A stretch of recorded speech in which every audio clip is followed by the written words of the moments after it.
Hello Lorcana YouTube community. I want to first start off this video by saying thank you to everyone who has supported the channel this past year. 2 days ago was actually my 1 year YouTube anniversary, and we were able together as a community hit 1,000 subscribers. So thank you guys so much. And I honestly have a lot more new content, new ideas coming out, especially after rotation. The game's gonna feel great. And again, thank you guys so much for supporting the channel. It means a lot. As a way to celebrate this 1 year anniversary, I actually just released my first ever in-depth written Sapphire Steel guide I've ever done in Lorcana. This set 8 Sapphire and Steel guide is actually for the Beyond the Horizon list. I actually uploaded this YouTube video a few days ago covering my latest iteration of a Sapphire and Steel deck that uses Beyond the Horizon. Only available on Patreon. I'll have all that information down below. The guide is included if you go ahead and sign up for that $10 month tier.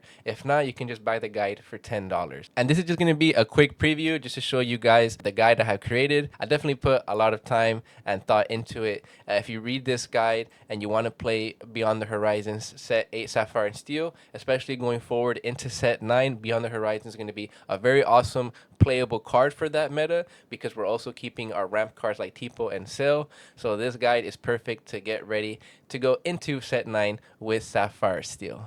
In today's video, we'll be going over what set 9 Sapphire Steel could look like and what cards right now you can get before they start rising up in prices and people start picking up all these different cards for Sapphire Steel after rotation. I'm going to be going over all these cards that you see here on the screen. I'm going to go over each one. I'll have timestamps down below so you can always go back and listen to key cards that I talk over. If you guys do enjoy the video, go ahead and leave a like. If you haven't subscribed already, go ahead and hit that sub button and let me know what you guys think of these card choices. Drop a comment down below and let me know all your guys' feedback. We have this Jasmine that came out in set 8. Why is this card going to see play? Because the ally deck relies heavily on the new Jasmine shift line that we got in set 8 Reign of Jafar.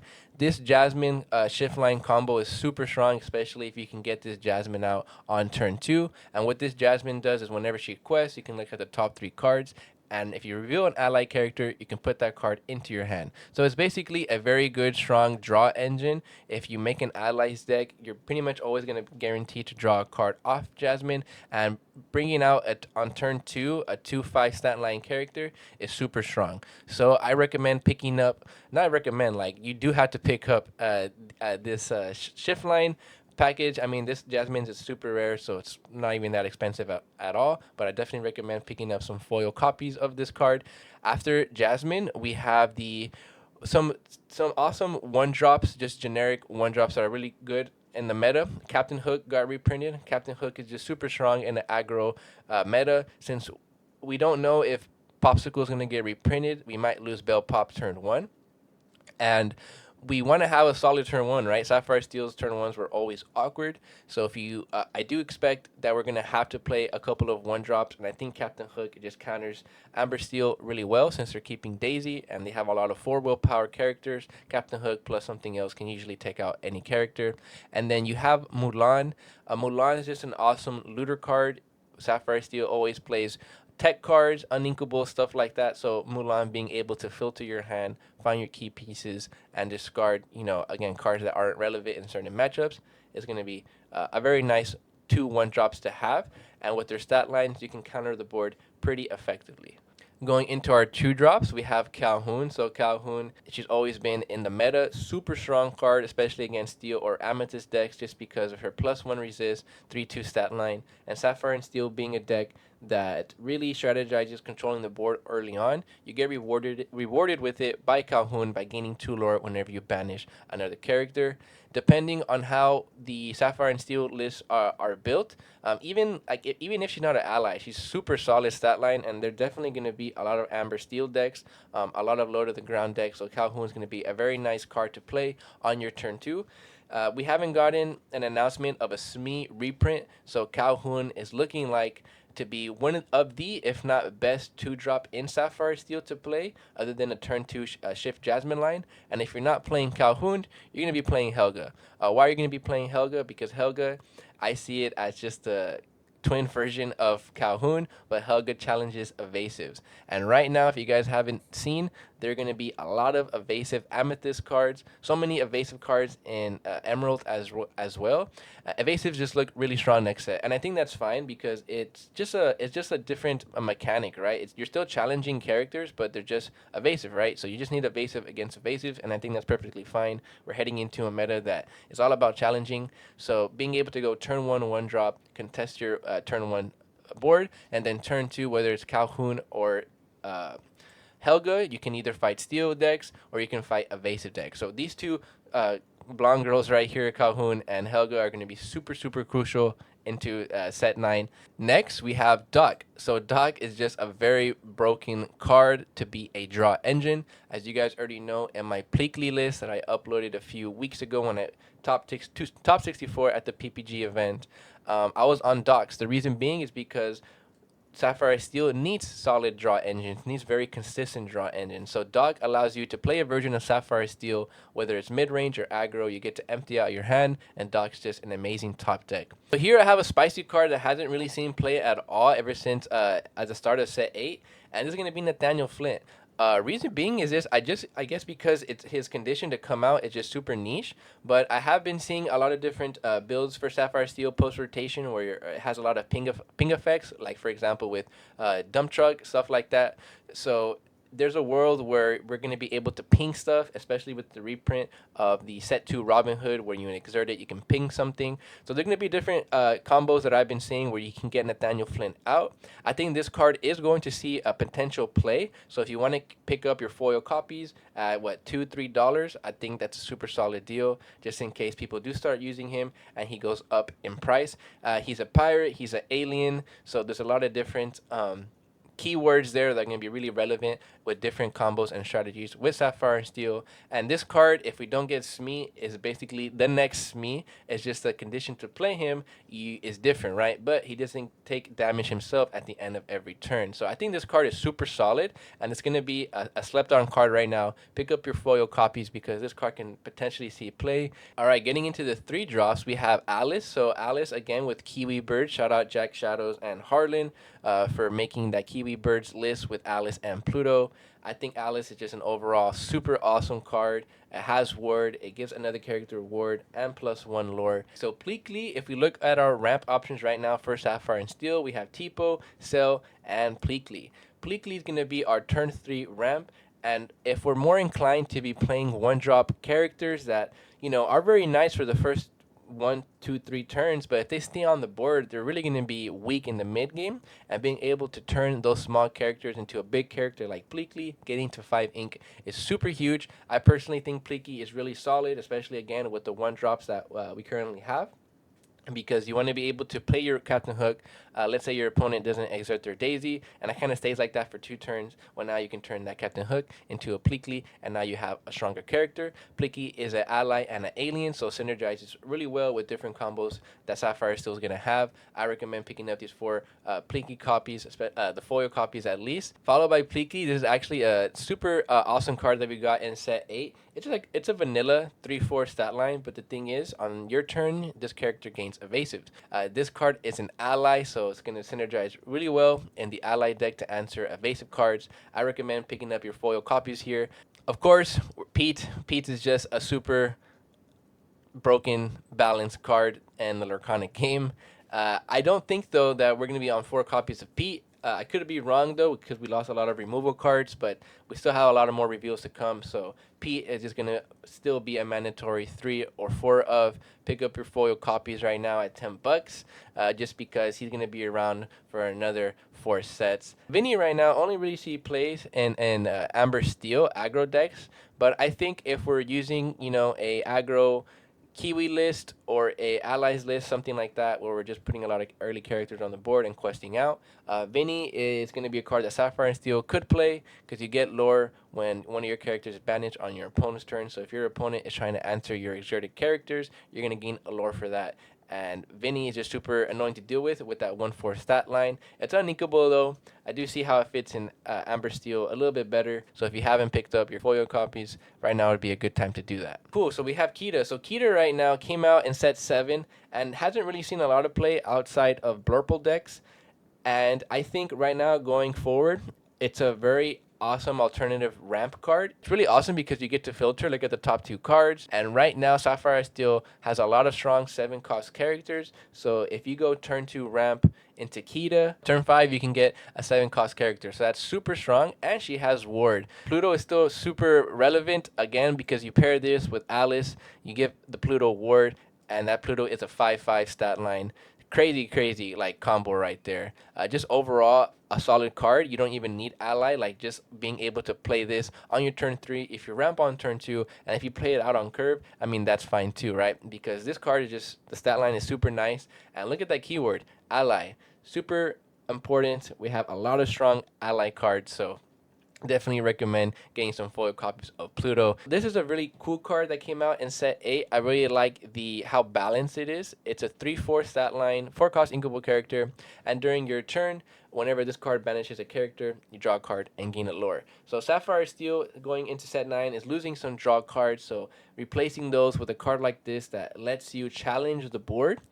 Sapphire Steel, again, always wants to control the board first, so this rewards you for it. You get to gain a lore and draw a card. So Baymax, super awesome card. It sucks that he never really got to see a lot of play. He was always like a 1 of or 2 of in these Kiwi Birds lists, being able to heal your characters, and you gain 2 lore out of it. And when he quests, he can do it again. Super solid pick. I think he's definitely going to be a 1 or 2 of, and a lot of these different Sapphire and Steel lists. So I recommend picking up your foil copies of him. Sapphire Steel looks very nice right now, being able to go to turn 2 to turn 4 with ramp, or turn 3 to turn 5. And then Donald Duck allows you to ink again off the top of your deck. We really value all the cards in our hand, so not having to use the cards in our hand. Being able to bring out a strong 7-cost character is huge. We have a lot of strong 7-cost characters that we'll get into. One of the best, if not best, 5-drop characters Sapphire Steel is going to have is Namaari. So this card is insane. I definitely recommend picking up your regular copies before she spikes up in price.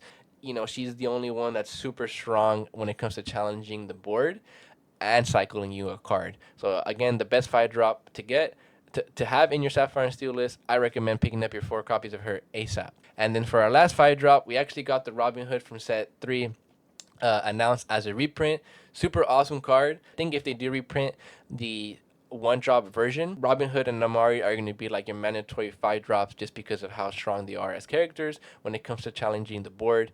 He is pretty cheap right now. I know he's always been like a $30 card, so being able to pick up 4 copies of him at 14, 13 bucks each a piece is super solid. I definitely recommend picking up this card. So for another reprint that got announced, we actually got this Robin Hood from set 1, and this card is a very balanced card. It fights evasive characters, and you get to draw a card if your opponent has more cards than you when you play this character. So he's usually always netting you a card, and you get to contest the board against evasive characters, and for the most part, a lot of them have 4 willpower, so being able to take them out is pretty nice, and you have that 2 lore. So this is just going to be a clean evasive answer. Followed by Robin Hood, we have Miss Bianca. So Miss Bianca is an ally, and even though she costs 6 ink, if you have an ally character on board, you pay 2 less ink to play her. So that means if you have a ally character on your board at 4 ink on turn 3 or 4, depending on if you ramped, you can get Miss Bianca out. So yes, you can go turn 2 Tipo,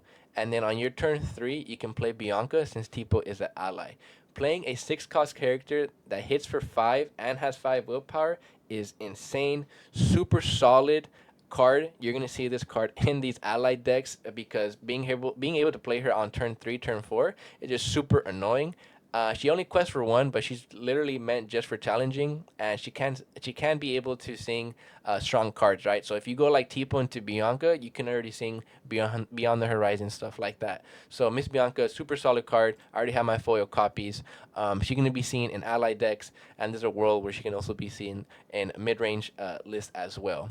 For our last 6-drop, we have Tinkerbell. It seems like she can't escape Sapphire Steel. She got announced as a reprint. I'm super happy for that. I think she's a very balanced, strong card. and it really rewards you being able to survive the first few turns, because once she comes out, she stuns the board. Her one ping effect is just super relevant even right now in set 8. We have a lot of characters that have 3 strength, and there's a lot of characters in the meta that have 4 willpower, whether it's through like Amber Steel or, you know, a base of cards like Genie. Uh, all our characters have 3 strength, so playing Tinkerbell allows all your characters to take out 4 willpower characters. We have access to very strong 7-drop characters, and there's going to be some very nice ramp builds, lines of play that we can get these characters out super fast by turn 5. And then if you look at these cards, we have Hades that got announced as a reprint. I think Hades is going to be our best removal tool in Sapphire and Steel. That's the more ramp list. Being able to just remove any character on the board is insane. I think he's going to be a mandatory 3 or 4 copies. After Hades, you have Arthur, who is similar. It also is a 7 uninkable, but he quests for 3 and has the same strength and willpower. The cool thing with Arthur is you give something else on your board +2 resist, +2 challenger, and they can attack ready characters. Here, I guess, between Arthur and Hades, they essentially do the same thing. Hades is a little bit better because you can target anything, and just on play, you get the effect. With Arthur, you need another card to do some attacking, but if you combo Arthur with Tinkerbell, for example, you can potentially get rid of 2 characters through Tinkerbell's second effect. When she banishes a character, she can deal 2 damage to something else. So both of these cards are super solid. They're definitely going to see play. Pick up your copies if you haven't. And for the last 7-drop, we have this new card in set 8. Him being inkable is super solid. And then look at that stat line. 2-8 with a 3 lore gain. Insane. Steel decks are going to have a very hard time getting rid of him. Play him on turn 5.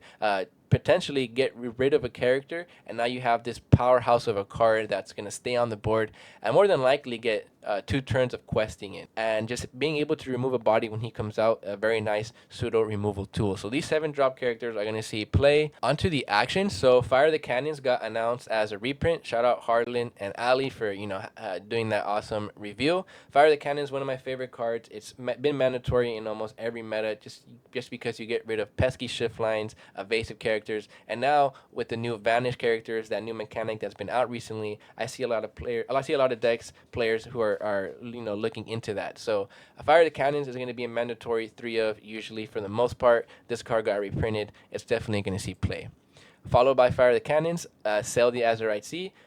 The best ramp card, just because you get to draw a card on activation and you get to use the ink from Sale, so you can pair that on turn 2 with Fire the Cannons or a 1-drop character, so you never lose board presence on your turn 2. So super solid card. And so Desperate Plan is basically a pseudo dock. It just costs 1 more ink and you get to draw 1 extra card. What I like about Desperate Plan is, again, it's just like dock. There's a world where Sapphire Steel List in set 9 can play 4 dock, 4 Desperate Plan, and now you have this really aggro deck. I mean, this card doesn't need any explanation. The best removal tool in the game, and the way Sapphire Steel is going to be played in set 9, you're covering out the board, and you're setting up some very nice lines of play to activate Strength of the Raging Fire.